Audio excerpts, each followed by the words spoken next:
Olá e bem-vindos. Hoje a gente vai mergulhar num tema que é, assim, o coração da engenharia de software moderna, automação. Quem já está na área há um tempo deve lembrar bem, né, aquele pânico da sexta-feira à tarde. Nossa, .com deploy manual, cheio de passo arriscado, erro humano, era um pesadelo. um pesadelo que, felizmente, a cultura DevOps e a sua principal ferramenta, que é a esteira de automação, vieram para resolver, ou pelo menos para mitigar bastante. Exato. O famoso pipeline de CI/CD.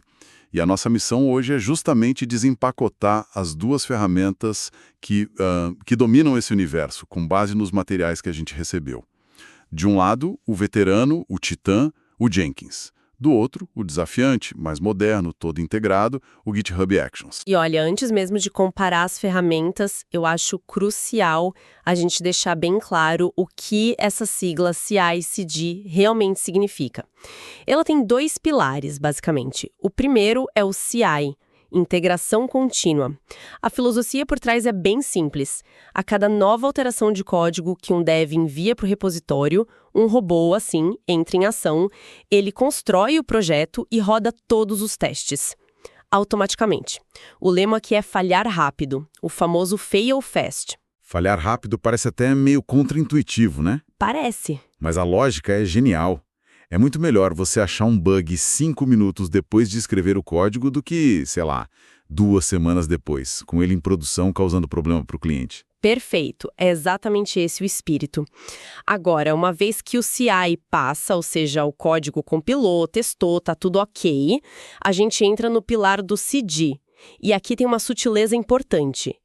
CD pode significar duas coisas. Essa é uma daquelas armadilhas clássicas, né? A diferença entre delivery e deployment. A armadilha número 1. Exato. O primeiro é a entrega contínua ou continuous delivery. Nele, o processo é todo automático até a aplicação ser implantada num ambiente de testes. Homologação. Ela fica lá, prontinha, validada, só esperando um clique de botão de alguém para ir para a produção.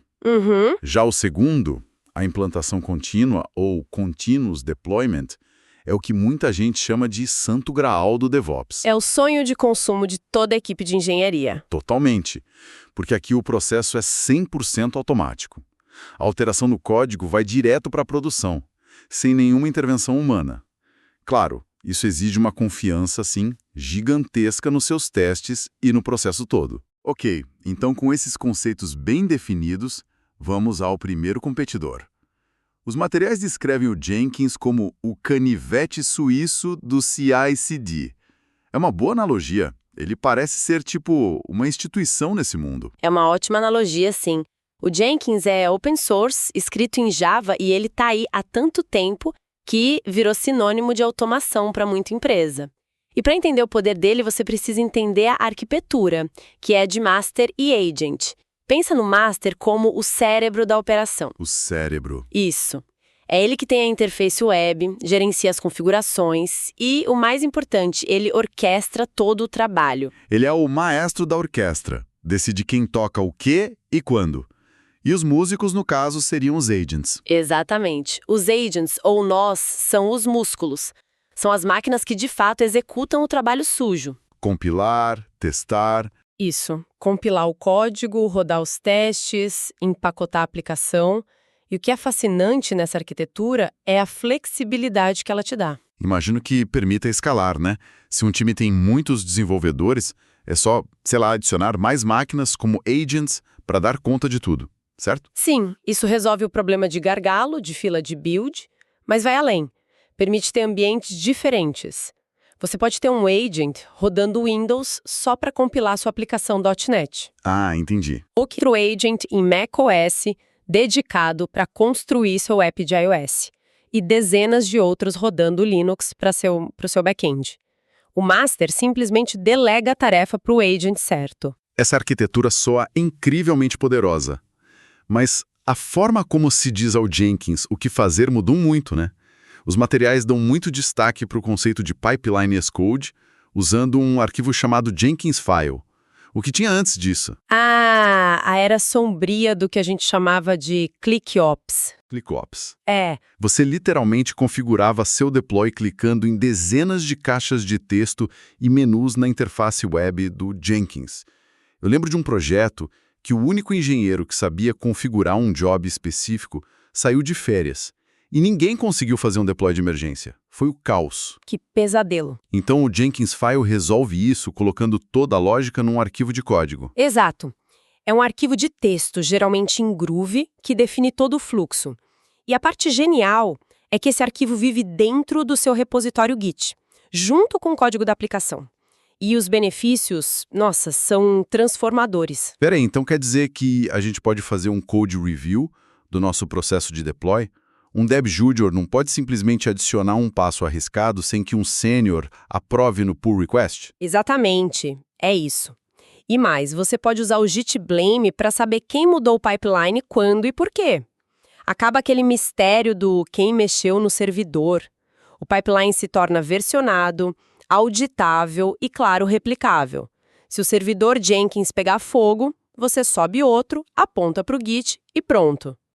Os materiais falam de duas sintaxes para esse arquivo, declarative e scripted.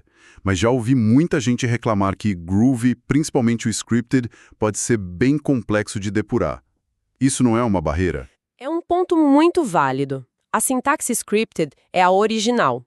Ela é basicamente código Groove puro, o que a torna extremamente poderosa, flexível, mas sim, exige conhecimento de Groove e pode ficar complexa.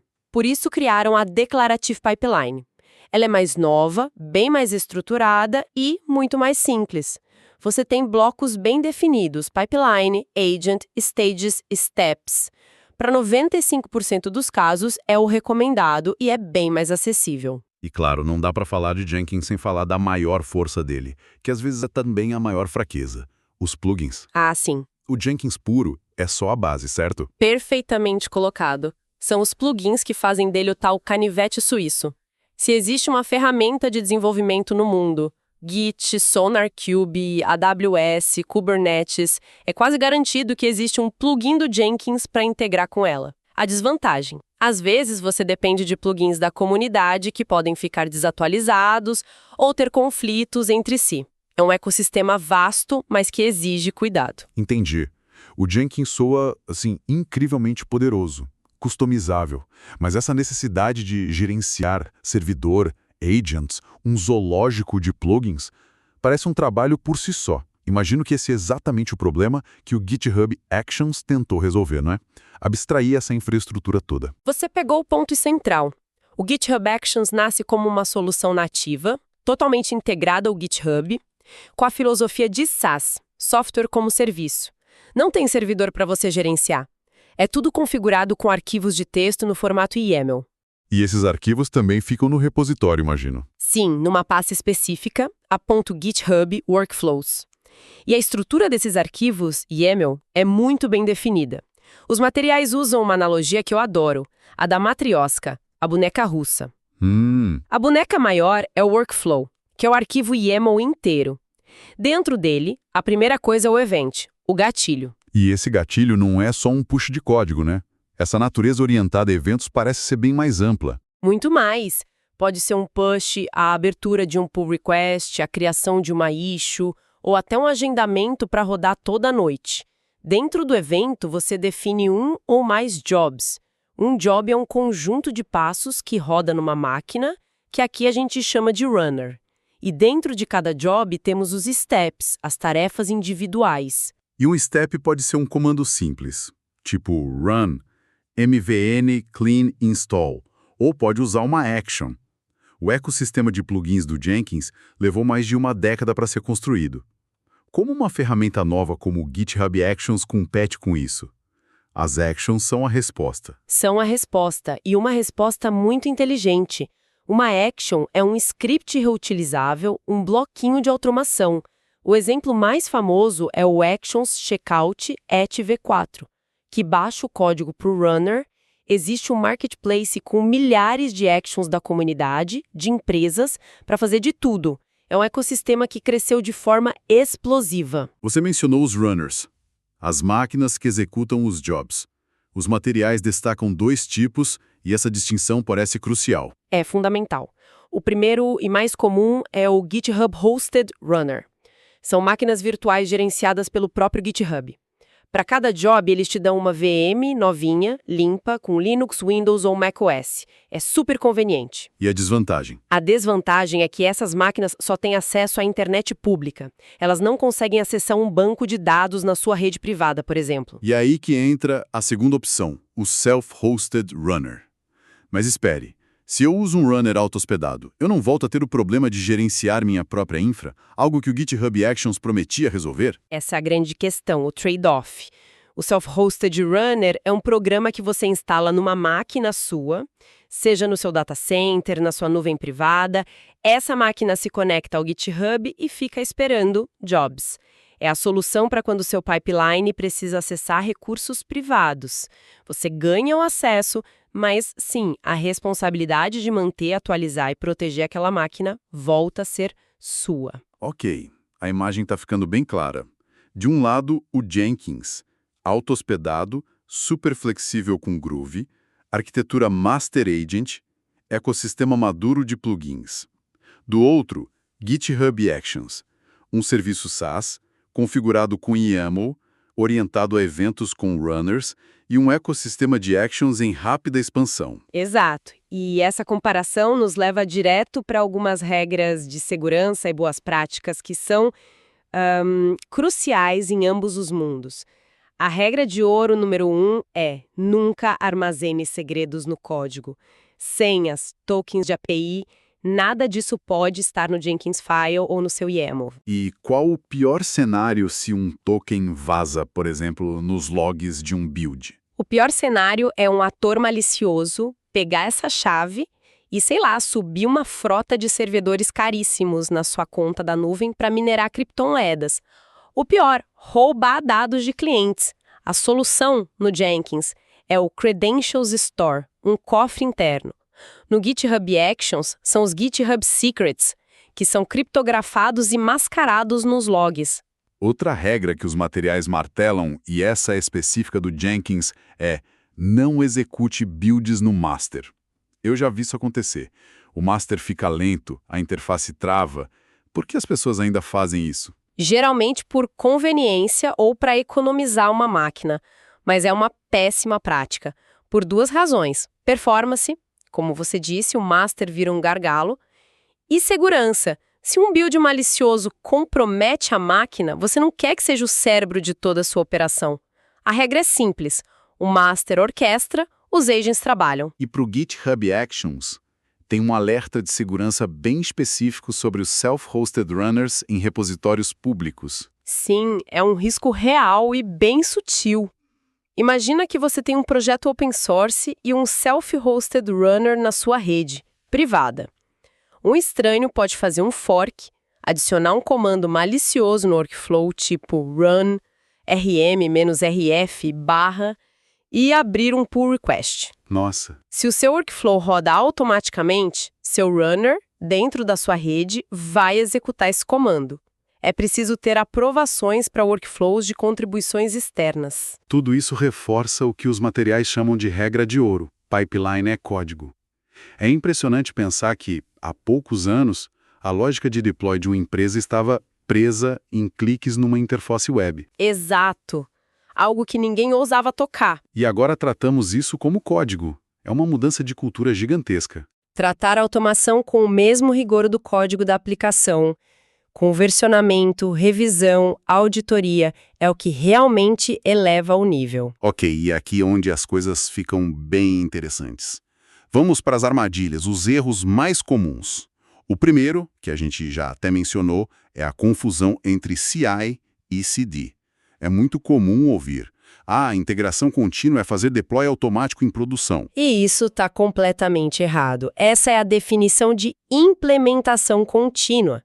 Lembrem-se, CI, integração contínua, é build mais teste.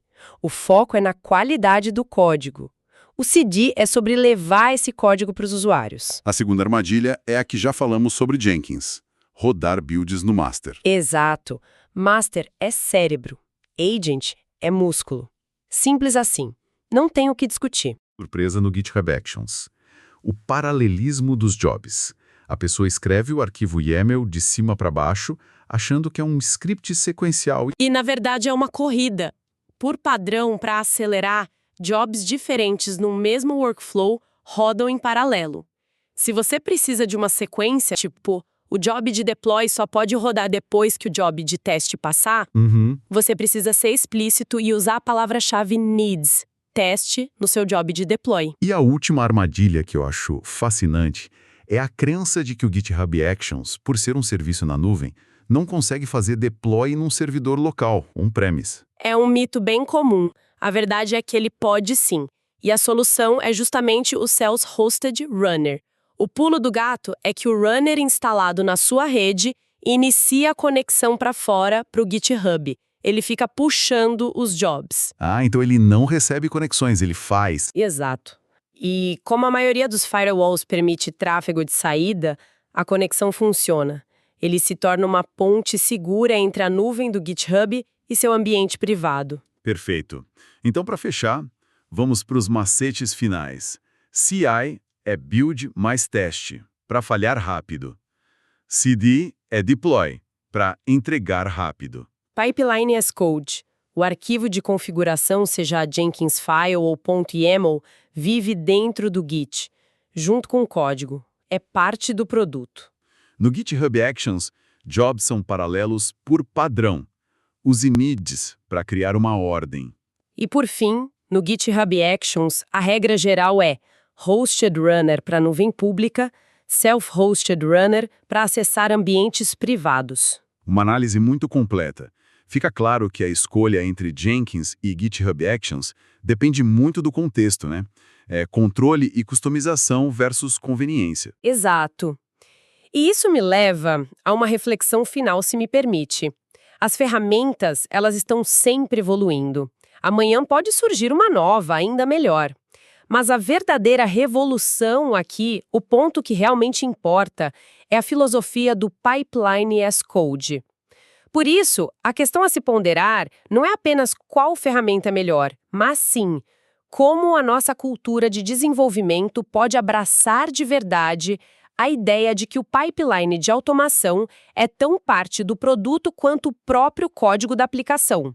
Quando uma equipe inteira trata a infra e o deploy com o mesmo cuidado, a mesma colaboração, o mesmo processo de revisão que trata o código-fonte, aí sim, a qualidade e a velocidade do desenvolvimento atingem um patamar completamente novo.